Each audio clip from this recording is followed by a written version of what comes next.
Okay guys, so as you can see, here's the AC compressor motor out of the vehicle. I'm gonna test.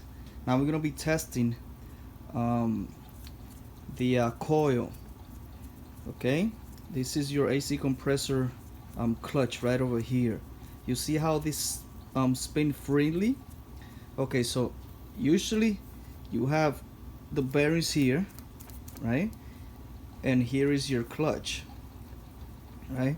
So usually when your AC inside the car is on, and you have power going to the AC compressor motor, and the AC clutch engages, this will be spinning together with this. It shouldn't be spinning separately. It will be spinning together at the same time as the belt spin the bearing right over here. So one way that we can test the clutch is by adding power to the clutch, and you should hear a slight click in the clutch, and then you'll see how this won't be spinning freely by itself anymore. It will actually spin together with this.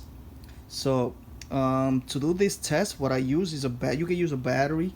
I'm using one of my drills battery to do this test, and I'm gonna show you guys once I connect the cable to it. You're gonna hear a click, and you actually might see it slightly move. Okay, you see that? See how it moves and how it clicks, right? So let's just leave this in there, and I'm gonna show you guys how this now spins together. You see that? Because the clutch is engaged. If I was to remove the power from out of that clutch and I try to spin that clutch again, you see how this spins all by itself? Okay, so that clicking that you heard and the slight moving of this clutch is telling me that the clutch is good. There's no problem with this clutch, so I don't have to worry about it.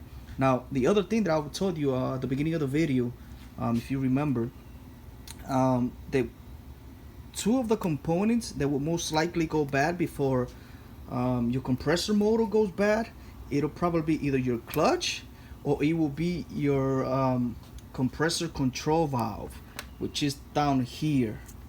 If you spin the clutch, if you spin the motor around, you'll see it right over here where this plug goes. A plug goes in there. This is actually your motor, your AC motor control valve right there, and that's what we're gonna be replacing today, because that's actually the part that's bad on this motor. Okay, it's I have a new part right over here. This is what it looks like, guys. Okay, this is what it looks like. Let me see if I can take it out of the bag.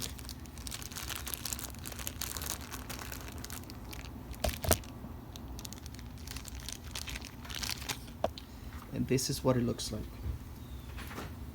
See that right there?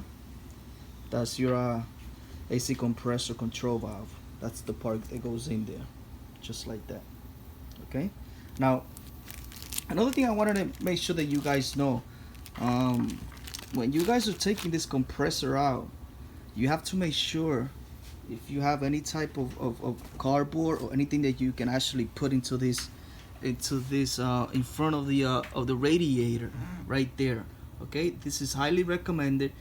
Try to put something here to protect this radiator, because you don't want to damage your radiator in the process of taking this AC compressor out. This AC compressor is actually pretty tight in there, so it's really not a lot of wiggle room that you're gonna have. So it's best if you put a piece of cardboard here just to protect it, to make sure that you don't damage your AC compressor, because the last thing you want to do is damage your AC compressor, not your AC, damage your radiator in the process of getting the compressor out. Okay,